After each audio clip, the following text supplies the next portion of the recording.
Hello and welcome to this next module where we're going to be discussing the initiating a project process. Now, if you're following along in your Prince2 manual, you'll need to follow chapter 16. Remember, of course, any notes, annotations and highlighting that you make in the manual is perfectly acceptable, as you may take the manual along with those additional notes into the exam. They must be hard written into the manual. You'll recall as well that the foundation content covered, largely speaking, the purpose, the objectives, the context of the process, as well as the names of the activities and so on. We're going to build on that content now by having a look at a recap potentially of the context of the process, but also by having a look at an overview of the process, talk through the process as it runs, and then we'll really drill down on each and every one of the activities and look at the detail surrounding those. Before we get to that level of detail, remember that this process, to a large extent, is designed for the pure and simple reason of taking the content of the project brief and extending it or expanding it, refining it into a more comprehensive document called the PID or PID. Stands for the Project Initiation Documentation. Now, the PID is created by the project manager during this process, and itself is not a single document, but rather a document that's like a folder that is made up of constituent parts, and each of those parts of the PID is ultimately created by one of the activities that make up the initiating a project process. So remember that a process takes input and turns it into an output. So one of the inputs into this process is the project brief, and the output is the project initiation documentation. So everything that this process does is in one way or another responsible for converting the project brief into the project initiation documentation. It's a good way of thinking about it. To that extent, you can review in Appendix A the project brief and the project initiation documentation, identify the differences between them, and then find an activity in this process that caused one to become the other. But never think of it as simply taking the project brief and adding additional information on top of it, but rather think of this process as taking the project brief, breaking it up into its constituent parts, because the project brief as well is made up of a number of component parts, breaking it up into its constituent parts, refining and beefing up each of those with much more comprehensive, detailed information, and then re-putting it all back together as the project initiation documentation. So we're not simply taking the brief and adding on, we're breaking it up, building each part up individually, and then reconstituting it into a comprehensive suite of information. I like to think of the PID, if you like, as the user manual for the project. And as we go through this process, it'll become clear why I call the PID the user manual for the project. Let's have a look at an overview now of the initiating a project process. We'll look at the triggers and the activities. We'll do a quick walkthrough before we go and have a look at each of the 9 activities that make up the process. So you'll see that the process is triggered by the authority to initiate the project. Now, that authority to initiate the project essentially comes from the directing a project process. And what's happened before that point, you'll recall, is that the starting up a project process has produced the project brief and the initiation stage plan. They are submitted to the project board, and that first activity of the directing a project process, authorize initiation, takes place. And provided the board are happy that the brief demonstrates a viable and worthwhile project, that the initiation stage plan shows an acceptable level of investment in time and money for the initiation stage, then the project gets the green light. And it's that green light that triggers the initiating a project process. So you can see the 9 activities here. The very first activity is agree the tailoring requirements. Of course, before we go ahead and produce any of the constituent parts of the project initiation documentation, we need to understand what is the needs, or what the needs of the project are, particularly in terms of the level of risk, the size of the project, the complexity, and so on. With that in place, we go ahead and execute the next activities. You've got the risk, preparing the risk management approach, prepare the quality management approach, and prepare the change control approach. And to a large extent, those three activities can be executed in any order or in parallel with each other. It doesn't matter, they're completely unrelated. However, the very next activity, which is to prepare the communication management approach, that can only take place after the other three approaches have been produced, because it is those other three, well, there may be information in the communication management approach that will take into account any needs that will already have been defined in the other management approaches. With those approaches in place, the risk management, change management, quality management, and the communication management approaches in place, what we have is a fairly effective and fairly comprehensive set of explanations as to how the project will be managed. And so with that in place, we can move on to setting up the project controls. You'll recall from foundation level that the planning horizons, the number of stages, will be determined based on the planning horizons, the level of risk and uncertainty, the tolerances, and these types of things. These are our project controls. They'll be established. We'll create the project plan, and once the project plan and the project controls have been established, we can then refine the business case. And as part of refining that business case, we're effectively turning the outline business case into a detailed business case before we then assemble this project initiation documentation. There is also at refine the business case the matter of the benefits management approach. Is not expressly stated in the name of the activity, but it does get created there, but importantly does not form part of the PID. So with that in place, we assemble the project initiation documentation, and two things happen at this point. One is the managing a stage boundary process is triggered, because in the managing a stage boundary process, we will then manage the transition from the initiation stage into the first delivery stage, if you like, and produce a detailed stage plan together with an end stage report for the initiation stage. But not only do we do that, we also submit to the project board the project initiation documentation for approval. So two things happen here. One is the project initiation documentation goes up for approval, and the second is we trigger the managing a stage boundary process. Now, the outputs of the managing a stage boundary process, which will ultimately be the end stage report for this stage and the stage plan for the first management stage, they will also need to go up to the project board. And you'll recall from our walkthrough at foundation level that this is the point in time at which we'll need those two green lights to go from initiation to a delivery stage where we build products. The first green light will approve the outputs of the initiating a project process, and the second green light will approve the outputs of the managing a stage boundary process. So that's a comprehensive look, if you like, at the initiating a project process. Remember that the initiating a project process belongs to the project manager, which means that the project manager will be executing the activities that make up the initiating a project process. The project manager will be responsible for the creation of the products, the management products during the initiating a project process. Now, the initiating a project process is made up, as we said, of 9 separate activities, each of them executed by the project manager, although the project manager may utilize any other relevant resources along the way to assist in the creation of these products, and may certainly and is likely to call on the help of project assurance for the purposes of reviewing them and ensuring that the tailoring and so on is appropriate. So let's go now and have a look at the actual activities that make up the initiating a project process in more detail. The first activity is agree the tailoring requirements. So you're looking at figure 16.2 in your Prince2 manual. And you'll see here, in terms of agreeing the tailoring requirements, the project manager will need to consider, obviously, first and foremost, any lessons, and second of all, the contents of the project brief, so that they can understand any outline and tailoring approach that may already have been defined.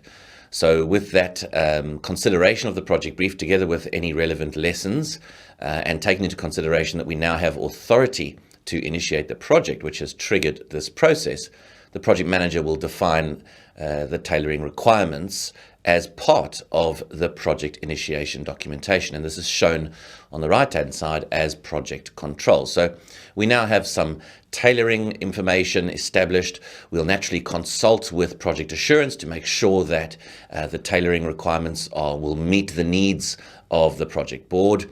And obviously corporate program management or the customer, and ultimately then seek approval for those proposed tailoring requirements. And you'll see from the table of responsibilities here, which is table 16.1, that the project brief we know is approved by the project board as part of that directing a project process activity. That is what provides us with that authority to initiate the project. The lessons log will obviously be reviewed. Proposed tailoring requirements will be produced by the project manager, reviewed by project assurance, and approved by the project board as part of this process. We're starting to assemble the project initiation documentation by virtue of the fact that the project controls or an element of the project controls have now been created. And you can see there they are created by the project manager. Now, the next activity is prepare the risk management approach. So you're looking at figure 16.3 in your manual. And again, fairly standard stuff here on the left-hand side. The project brief, obviously the lessons log, relevant lessons to be considered, and we've got our daily log. Now that daily log will of course have any potential issues and risks captured in it that may have been put in there during the project so far. So as part of preparing the risk management approach, you'll see that two primary outputs on the right-hand side here. The risk management approach itself, which forms part of the project initiation documentation. And then we have our risk register. And it's obviously at this point in time, when we've created the risk register, that any of those risks that are in the daily log that we see on the left can now be transferred across into the risk register itself. As part of carrying out this activity, the project manager will need to understand whether any corporate program management or customer strategies or standards or practices relating to risk management need to be applied to incorporate them in the risk management approach. Obviously, seek lessons, define the approach, consult with project assurance, create the risk register, and ultimately seek approval. So the table of responsibilities shows at 16.2, the risk management approach is created by the project manager, reviewed by project assurance, and will ultimately be approved as part of the directing a project process later on when the PID is approved by the project board. And the risk register is created and populated with any risks identified to date. And that is created by project support, approved or reviewed rather by project assurance, and ultimately approved by the project manager. Now, in the absence of a dedicated project support personnel or department or person for that matter to carry out the role, obviously the project manager would be then responsible for the creation of the risk register itself. And again, bear in mind, it's very unlikely one is going to need to create these from scratch every time a project runs. These are the standard sort of registers and documents that most organizations have in place. And it's simply a matter of obtaining it, checking that it suits the project, and using it again. The next activity is to prepare the change control approach. And here we are looking at figure 16.4. in the manual. Again, standard stuff on the left, project brief, lessons log. Now, obviously, we've got a risk register, so any risks relevant to change control will have been identified and will need to be taken into consideration. And again, daily log, there may necessarily be a transfer of information at some point. So let's have a look at the recommended actions here and see how we build up the right-hand side of the document. So the project manager must, of course, review the project brief to understand any corporate program management or customer strategy standards, practices, and so on that need to be applied or may need to be tailored, for example. Seek any relevant lessons, review the risk register and daily log for any issues or risks associated with change control, define the change control approach. So there it is, create change control approach, consult with project assurance to make sure that that approach is appropriate to meet the needs of the project board. Now, we will also at this point in time create what we call the initial configuration item records. That's if the project is using configuration item records. You'll recall from your foundation level training that a configuration item record is potentially an entry into a tool or a record of some description that tracks the development status of a product, that is used to assert some type of version control over products, to track changes, and can be used to obviously assess the impact of any particular change request on one product or another. Let's think of it, simply speaking, as version control. So the configuration item record will determine what version of the change management approach we are currently using, what version of the risk management approach we are currently using, and so on and so forth. The project plan, all project management products. Now, these initial configuration item records that we're creating at this stage are the configuration item records that relate to the management products.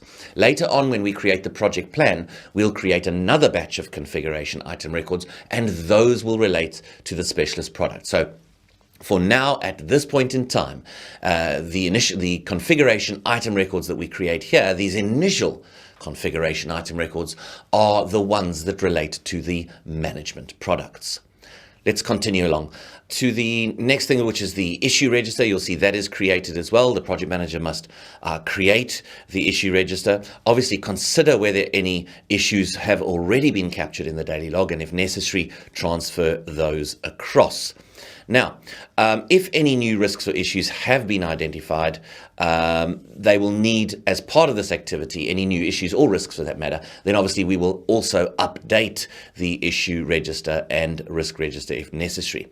Now, you'll note as well on the right-hand side of this diagram that we've got update the project management team structure and update the role descriptions. So, as part of the creation of the change control approach, there may well be the appointment of a change authority, or at least some tailoring of the change authority's responsibilities in the project may have taken place, and that may necessitate an update to some role descriptions potentially, or to add an additional person potentially to the change authority, and that's the reason those are on there. So fairly straightforward diagram again.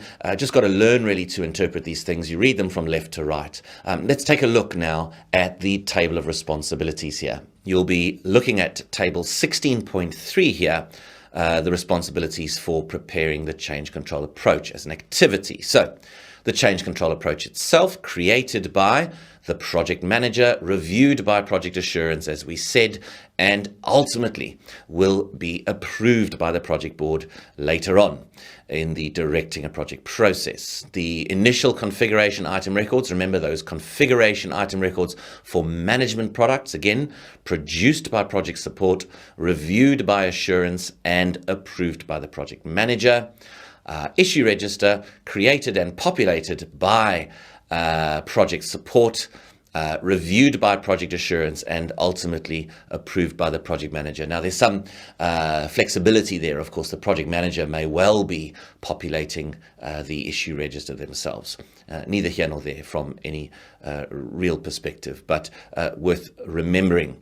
So that brings us on then to prepare the quality management approach as an activity. So here we are, figure 16.5 in the Prince2 manual. You should be starting to get used to the left-hand side of these diagrams now, and the fairly repetitive sort of sequence of recommended actions. Remember, the recommended actions for these activities are relatively straightforward. There's review the tailoring approach, review the project brief, seek lessons, obviously review any logs and registers that appear on the left-hand side, define the approach, define the relevant register, consult with project assurance to check that the proposed approach meets the needs of the project board, and seek approval. I mean, that's the basic sort of structure of the recommended actions. Now, obviously, there are slight differences for risk and quality and change control. Now, for example, in the quality management approach here, you'll see on the left-hand side, the project product description needs to be considered. And that's, of course, because the customer's quality expectations are defined in the project product description.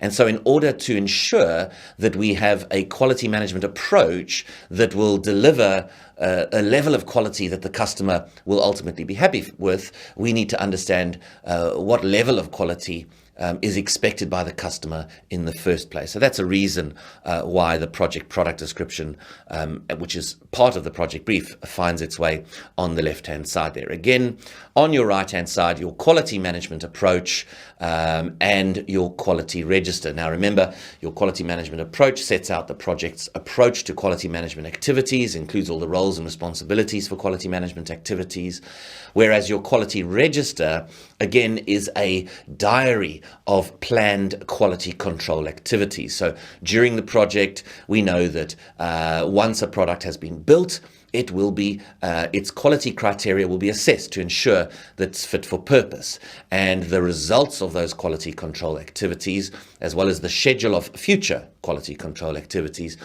exist in the quality register. So it's a repository, it's a diary of quality information, as well as a diary, as we say, of planned quality control activities in the future.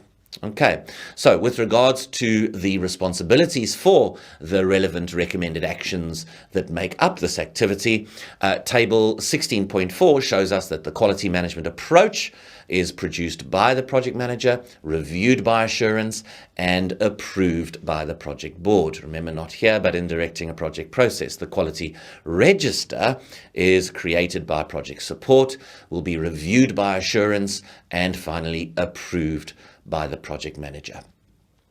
So that brings us to the point in time where we now have these three management approaches established. We've got the risk management approach, the change control approach, and the quality management approach. And before we created these approaches, obviously we created the proposed tailoring requirements. So the approaches, of course, don't forget, so far, these three we've looked at, will need to be relevant to the project at hand. Of course, we don't simply take a strategy from another project or an approach from another project and use it on project X simply because it pre-exists. We need to ensure that the content of that approach provides an appropriate amount of control that is commensurate with the level of risk, the level of change control likely to be required, or the degree of quality control that is likely to need to be applied to the production of the project's products as we go. So with each of these approaches, it's necessary to really consider what tailoring requirements exist, the scale of the project, the complexity, and the need for that element of control before we create them, and that when they are reviewed by project assurance, that is one of the primary considerations. Because if you find that your risk management, for example, is a little top heavy, that can really slow the project down. It's a very small project, a low risk project. We do not need to effect the same level of risk management over that type of project as we might over a much larger scale, high risk project. So the level of control described in the management approaches needs to be commensurate with the level of control required by the project at hand. Now, with these three approaches established, we can move on to the fourth and final management approach with regards to project management, which is the communication management approach. And it's essential that these three are pre-established, because there may well be communication requirements that are relative to risk, relative to quality, or relative to change control. And so those should be pre-established before we create the communication management approach. Let's look at the communication management approach now. So you'll be looking at figure 16.6 in the Initiating a Project Process chapter. This activity, prepare the communication management approach. Again, standard stuff on the left-hand side, obviously lessons to be considered, risks and issues to be considered, and of course the project brief to understand any specific needs of the project. And again, you see here the risk management approach, the quality management approach, and the change control approach, having been pre-established, will be considered in the creation of the communication management approach. So the right-hand side of this diagram, relatively straightforward, only the communication management approach being created, which we know is part of the project initiation documentation. But don't forget, the project manager will need to seek lessons related to communication management, review any risks or issues that relate, identify stakeholders, any new stakeholders, consult them for their information needs, because it's those information requirements that are contained within the communication management approach. Identify the existing status of stakeholders, the desired status of stakeholders, and determine the information that is required to get them from their existing state to their desired state. Define this approach, consult with assurance to ensure that the approach is appropriate, will meet the needs of the project board and all stakeholders for that matter, and ultimately seek approval for the approach. Now, it's worth mentioning or worth clarifying at this point that in Prince 2 we do not have a communications register or a comms log or anything like that. However, if there is a need to log particular types of communications, for example, communications with the members of the public or communications with government departments, for example, then the need to do that will be defined and will be stipulated within the content of the communication management approach. Let's have a look at the table of responsibilities. It's relatively straightforward. The project manager is responsible for the creation of the communication management approach. And as we said, it's likely to be reviewed by project assurance to ensure that it meets the needs of the project board, who will ultimately then approve it as part of the directing a project process at a later point. Now, the next two activities, which is set up the project controls and create the project plan, they really need to happen in parallel with each other, alongside each other. In that initial overview diagram 16.1, you'll see that there's this little arrow that exists between the two activities. So they're both triggered by the completion of the management approaches simultaneously, and they will pretty much be executed in parallel with each other. This is essential because the project controls will include things like the stage boundaries, for example, the level of tolerance available, mechanisms for escalating issues and exceptions, and so on and so forth, as well as obviously any relevant and identified tailoring objectives. But that has a direct effect and a direct influence on the structure of the project. And so the project plan must reflect those stage boundaries, for example, and tolerances and so on. And so these two activities really are inseparable. They are identified in the method as two separate activities, but we create we execute these two activities alongside each other. And an easy way to understand, or an obvious way to see that, is if you look on the left-hand side of the activity, create the project controls, you'll see that the project plan is an input. And if you look on the left-hand side of the project plan, create the project plan activity, when we get there, you'll see that the project controls is an input. So that tells you immediately that these must be happening sort of collaboratively or in consultation with each other or in parallel with each other as they're produced. We'll have a look now at them individually, starting with the activity on the left-hand side to create the project controls. You're looking at figure 16.7. This is the activity summary for set up the project controls. So again, your usual suspects on the left-hand side here. Obviously, we're going to need to consider any lessons that may affect the creation of project controls. Obviously, things like risks and issues. So our risk register and issue register will need to be there, because if it's a high-risk project and the risk register is already overflowing with huge amounts of high risk, then we know that the project is going to require more stringent and more aggressive control than one where there's significantly less risk and less issues and so on. So that's the reason that those are there. Naturally, the 4 management strategies appear on the left-hand side as well, because the project controls relate directly to the management approaches. So the level of control required in order to effect quality, for example, risk management, change control, and communication, of course, because part of those project controls are the frequency and format of communications between the various project management levels. Part of project controls as well will also be how we monitor tolerances and how authority is delegated from one level of management to the next. So with that all considered, we then will, on the right-hand side here, create the project controls. And again, you'll note here the dotted line indicating that the project controls is not a standalone product. In other words, you won't find a management product description in Appendix A for the project controls, but rather they are part of, or it is part of, the project initiation documentation as content rather than an addendum, if you like, or a standalone document that makes up part of it. Of course, as part of the project controls, we may identify new roles, and with regards to this delegation of authority between management levels, there may be a need to update one or more of the role descriptions. So that's pretty straightforward. Of course, don't forget you have your project plan on the left-hand side as well, because that is being created now in parallel. And so the stage boundaries and so on that are established here will need to be incorporated in the project plan, and tolerances within the project plan will need to be incorporated in the project control. So just to bring that point to the forefront. Now, in terms of the table of responsibilities, pretty straightforward here. The project controls will be created by the project manager, reviewed by project assurance, and ultimately approved when the project initiation documentation is approved by the project board.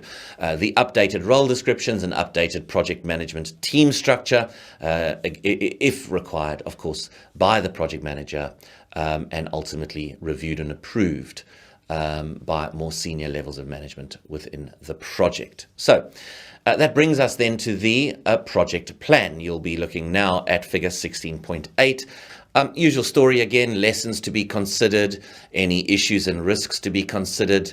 Naturally, the project brief needs to be considered because it contains the defined project approach. That project approach will ultimately find its way into the project initiation documentation, but the project approach will have an impact on the plan, no doubt, and so that will need to be considered, as will the project product description, because as part of planning, and we'll cover when we get to the plans theme, we're going to engage in a technique, or we're going to use a technique called product-based planning to create the plan. And part of product-based planning is to refine this project product description so that it is accurate and so on and so forth. We then break that down into its constituent component products, and we'll create a couple of diagrams, notably a product breakdown structure and a product flow diagram.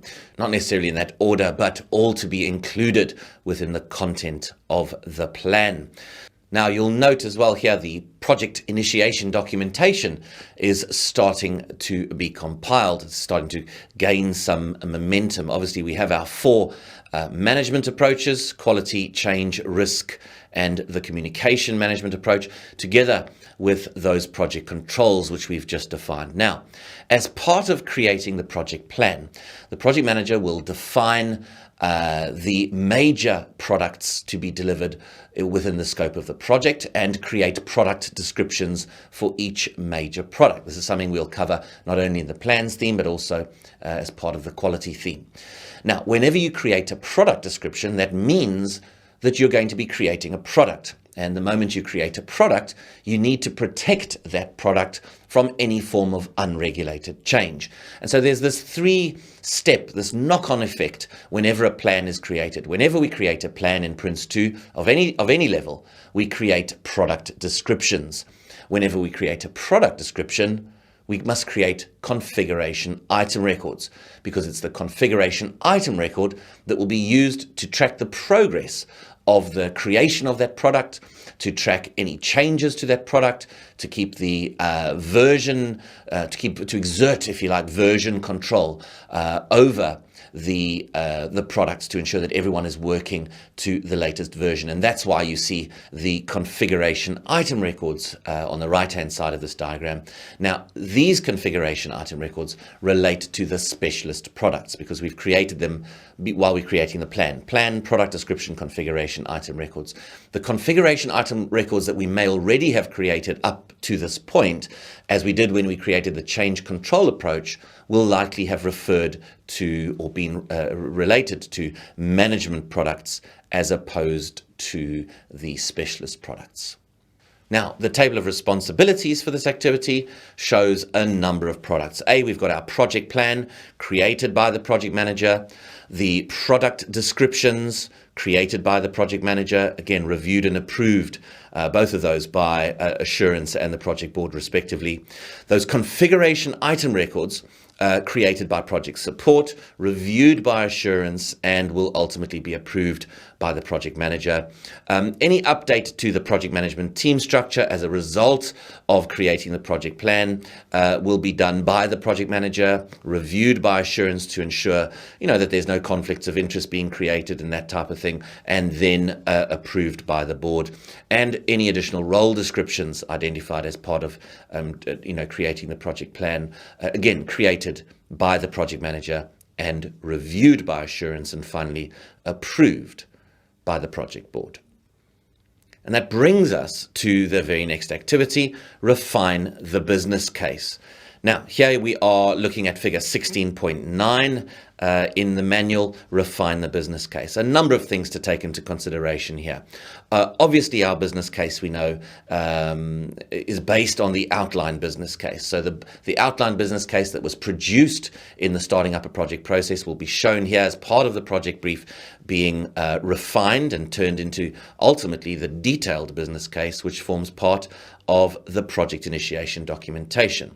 Now, the business case gets its information from, or a lot of its information from, the project plan. Within the content of the project plan, we've established the length of the project.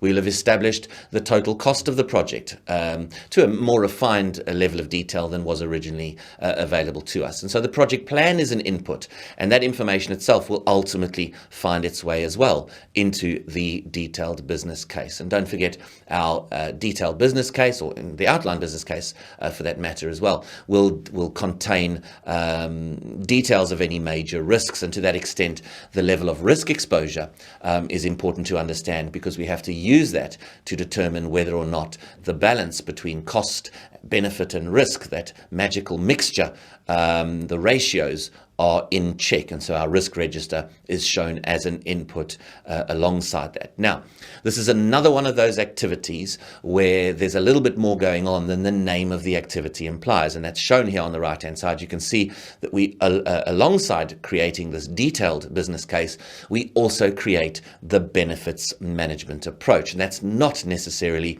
implied from the name of the activity. So this is another one that I would just return to the main overview diagram for the initiating a project process, and underneath this activity just say, refine the business case and create the benefits management approach, or just write benefits management approach there as well. That will just remind you, particularly under exam conditions, that this is the point in time at which the benefits management approach is created. Now, with regards to the responsibilities, the benefits management approach is created by the project manager, will be reviewed by project assurance, and ultimately approved not only by the project board, but also by corporate program management or the customer. The detailed business case is created by the project manager, reviewed by project assurance, as well as corporate program management or the customer, but will be approved ultimately by the project board. Now that brings us to the final activity of the initiating a project process, which is to assemble the project initiation documentation. We know that all of the activities of the initiating a project process thus far have, apart from the ones that have been creating logs and registers, or the quality register and so on, all of the activities have been producing products that in one way or another become part of the project initiation documentation, except the most recent activity, because the benefits management approach does not form part of the PID. Okay, so just bear that in mind. The benefits management approach at the end of the project will need to live on, and so it's not necessarily part of the PID. So this activity essentially is designed to take all of these documents which have been created along the way and put them into a folder, if you like, and create one consistent set of project documentation for final approval by the project board. Let's have a look at the diagram. We're looking at figure 16.10 in your Prince 2 manual. So, of course, we had the project definition, which formed part of the project brief. We have the project approach, which formed part of the project brief. Both the project definition and the project approach will be refined and detailed, or increased in their level of detail, and ultimately included in the project initiation documentation, together with the detailed business case, the role descriptions, the project management team structure, the 4 management approaches: quality, change, risk, and communication. The project plan is included in the project initiation documentation. The project controls are included in the project initiation documentation, as well as part of this activity, we now finally define the final tailoring of Prince 2, a description of how the method has been tailored for this project. And by having this approved final definition and definitive description of how the method has been tailored, we facilitate the possibility that a project manager may join a project mid-term, and by having this tailoring definition within the content of the project initiation documentation, they would be able to spend a couple of days, with their nose in the project documents, reviewing all of the management strategies, the plans, the controls, and so on, as well as how Prince 2 has been tailored, and be able to go out and hit the ground running, so to speak, and effect a tailored version of Prince 2, or tailored version of project management according to the Prince 2 method on this project. So we are effectively building the project initiation documentation, and once this project initiation documentation is produced, we would submit to the project board with the project initiation documentation and the benefits management approach a request to initiate the project. Now, at this point in time, that request to initiate the project will not be enough for the board to say, yes, let's initiate, because the project plan is prepared to a level of detail that is quite high level. And whilst it provides an overview of the entire project, it does not provide enough detail for the first part of the project. That more refined type of plan is our stage plan. And we know that the stage plan is created in managing a stage boundary. So if you cast your mind back to the walkthrough or to the Prince 2 process maps, you'll recall that once the initiating a project process nears the end and we assemble the project initiation documentation, we submit to the project board a request to initiate with the relevant documentation, but B, we also trigger the managing a stage boundary process. And because the managing a stage boundary process will create the detailed stage plan for the first stage, as well as an end stage report for how the initiation stage has gone. That information in turn will be submitted to the project board, and alongside the project initiation documentation, the benefits management approach, the stage plan and the end stage report will also be considered. And only when all of that information demonstrates that the project is good to go will the delivery of the project finally be authorized. Now, in terms of the responsibilities, let's have a quick look at the table for this activity. Fairly straightforward. The project manager assembles the PID. It's reviewed by project assurance to ensure that it's consistent and that it applies and that it's relevant to the needs of all of the stakeholders. And it will finally be approved by the project board. And that activity that the project board execute that approves the project initiation documentation, you'll recall, is the second activity of the directing a project process, being authorize the project. So that's a look then at the initiating a project process. So we've looked at all of those activities in one by one. Now, this is by far and large the one process where there's quite a lot going on in terms of the management products. Now, I don't want to inundate you at this point with the content and the detail of all of the products that we've looked at, because of course we're going to cover those as we cover the themes that relate. So for example, the risk management approach and the risk register we'll consider when we look at the risk theme. The quality management approach and quality register when we cover the quality theme. The change control approach and the issue register when we look at the change theme, and so on. Communication relates to organization. But what I would like to look at now is the project initiation documentation. You are, of course, free to look at any of these documents if you'd like any further clarification, and to some extent I'd even suggest that you do spend a little bit of time just familiarizing yourself with the content of as many of the management products that relate to this process as you can from Appendix A.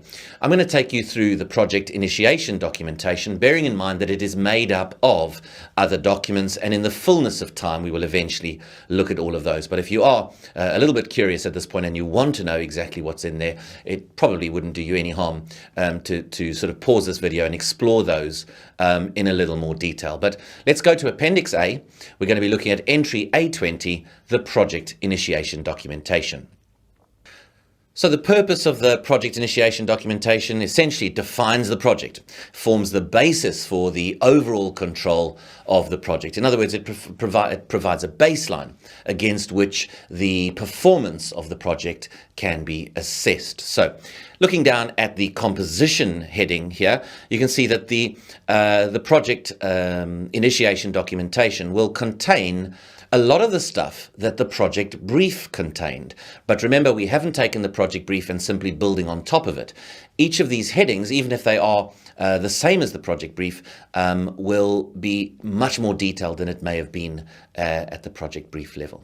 So we start off with the project definition. We said explaining what the project needs to achieve, including background, objectives, scope, exclusions, constraints, assumptions, users, other known interested parties, and interfaces. Now, there's a couple of things missing that were in the project brief. One of them is tolerances. That was part of the definition, or the project definition in the project brief. That you'll find now under the project controls heading. Project approach defines the choice of solution that the project will use. Remember, that's the in-house, outsource, off the shelf. It doesn't have to be a standard choice. You can deliver part of the project on an in-house basis and outsource another part of the project. So this will be a more considered and rationalized explanation of the chosen approach and how it supports the project management approach. The business case, this is now the detailed business case, because obviously through all of the work of the initiating a project process, we've now built up a much more thorough understanding of all the work that's going to go into delivering the project's product, and we can now estimate the time and effort it's going to take to carry out risk management, quality management, communication activities, and so on. So our business case is now much more likely to be reliable, if you like, or more accurate. So a detailed business case setting out the expected costs of the project, the timescales of the project, the benefits of the project, as well as any disbenefits, and importantly, setting out any major risks. The business case itself, you see here, says see section 8.2. That means that this document has its own template as well within Appendix A. Project management team structure. Again, a chart showing who will be involved in the project, perhaps refined from the project brief, and the role descriptions.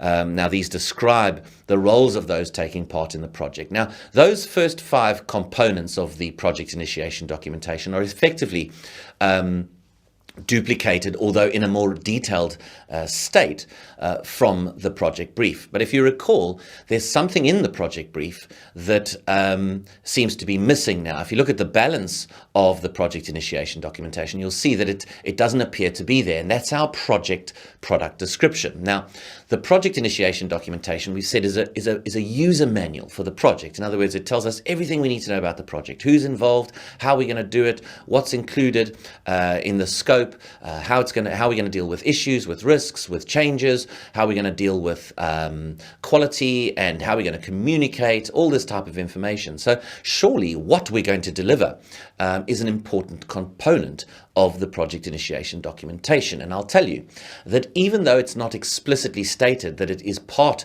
of the project initiation documentation, the reason for that is that now when we create the PID, the project product description actually forms part of the project plan. So you'll see a little bit further down the list here, the project plan does form part of the PID, and the project plan will include the project product description. So it's not missing, it is here, it's just not expressly stated because it now forms part of the project plan.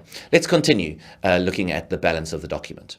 So over and above those components that were part of the PID, we've got our quality management approach, our change control approach, our risk management approach, and our communication management approach. Now, these approach documents are effectively what I call the how documents. So the risk management approach is a document that explains how we're going to manage risks during this project. It will set out all of the rules for managing risk, who's doing what, where the risk register gets kept, who updates it, how we categorize our risks, the scales for assessing probability and impact of risks, and so on and so forth. So for each of these management approaches, we consider them to be an explanation of the project's approach to managing that particular aspect. On top of those, we have the project plan. Remember, the project plan will include the project product description. We now have the project controls, which summarize the project level controls. Remember, we discussed those stage boundaries, tolerances, details of how authority is delegated between the management levels, monitoring, reporting, these types of things, as well as the final section of the project initiation documentation, which is a heading entitled the tailoring of Prince 2. This is details of how the standard textbook version of Prince 2 has been tailored for this project. So you can see that this comprehensive set of project management documentation put together provides a really useful set of information for anybody involved in the project as to how things should be managed and how the project should be governed to some extent. Now, importantly, don't forget that the benefits management approach, which is also created during the initiating a project process, now that does not form part of the project initiation documentation. It's a separate product completely.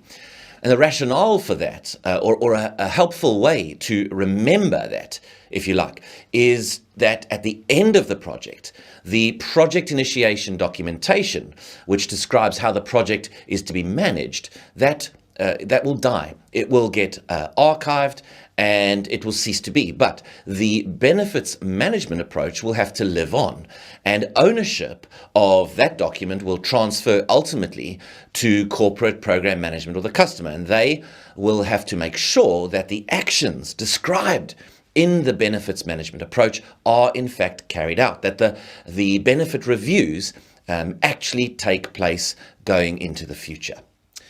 So that describes then the project initiation documentation. Let's move on now and have a look at some of the aspects of the initiating a project process that can be tailored to make the process more effective in different sets of circumstances. Like many of the processes in the Prince 2 method, the activities of the initiating a project process can be combined, split, or can of course run concurrently, with care being taken to preserve the interfaces with the other processes.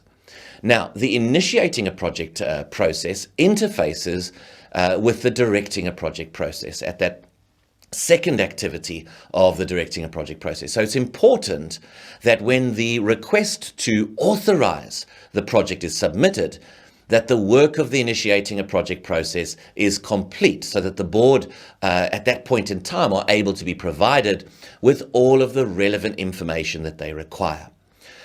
Of course, the managing a stage boundary process is also triggered by the initiating a project process when the PID is assembled. So that final activity, assembled a PID, we know also triggers the managing product delivery process.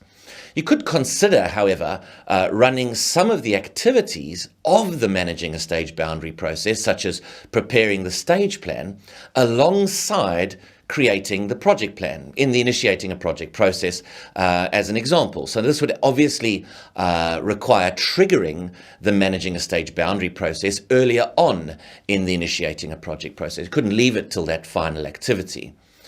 Now, an integral part of the initiating a project process is, of course, defining the tailoring requirements themselves. So you know that the very first activity of the process is, in fact, to define the tailoring requirements. Now, sometimes the tailoring requirements will not be fully understood this early on, and they may actually only emerge with time as more is understood about the project, about the scale of the project, the complexity, and of course about the risks associated. Now, in cases like this, in these circumstances, it's always better, as I mentioned before, to rather start simple and then rather elaborate or add further detail later on, rather than or creating some type of complex hypothetical environment for a large-scale project. It's always easier to add more when it's required than to start with too much and have to kind of unload as you go. Remember that some of the most important tailoring will be making sure that the management products are appropriate. It's really no use at all having, again, extensive and comprehensive project documentation if the project is simple, such that there's more time spent in preparing management products than there is in preparing or creating the specialist products, the deliverables, the things that we're actually tasked with creating. Now, Table 16.10 in the manual, again, provides good guidance on how the management products can be tailored. And you know that if you compare to the syllabus, that this table, again, is specifically excluded from the content. However, there's real value in going through it, as it does provide, again, practical ideas of how the physical management products can actually be tailored to suit. So the project initiation documentation and obviously all of its constituent parts may of course take a variety of formats that can be presented in a whole range of different ways. The PID could be presented as a single document, or of course be a set of documents or any combination of documents and data, even stored in separate locations in varying forms. The project initiation documentation doesn't have to be a fully narrative document, but can be rather perceived as a table of contents with links to other information which is being stored and maintained elsewhere in the organization's systems. Terminology, of course, may be different to terminology that the textbook uses. Change control, for example, may be known as asset management or parts management. The project plan may be a much less formal collection of information, which could, of course, be presented again in a variety of ways and could potentially be a single document containing the project product description, product descriptions, at least for the major products, and, of course, even include the benefits management approach. Now, the benefits management approach could also simply be part of the project's business case and included as part of the standard business case. With regards to the risk issue and the quality registers, well, of course, they may be maintained as a single workbook, or at the other end of the spectrum, the issue register itself may in fact be split, with issues that result in changes being maintained in a separate register. With regards to the roles involved in initiating a project process, of course, much of the work in this process is the responsibility of the project manager. Although the project manager, we know, may delegate the responsibility for creating some of the products to other roles, such as project support, for example. Now, when the responsibility for creating a management product is assigned to an alternative role, remember that you're only delegating the responsibility for carrying out the work to create it. We're not delegating the accountability. And so the project manager will remain accountable for the relevant products and, of course, remains accountable to the executive for the effective execution of the process and for how the project is run. Okay. Well, that concludes this look at the initiating a project process. Don't forget to complete the relevant questions from sample paper 1 in the resources area. You may need to reread the scenario if you've had a break from your studies, and don't forget to watch the rationale videos that will take you through the answers, the thinking behind the questions, and importantly, may cover additional learning points. Once you've completed that, come back and join me in the next module.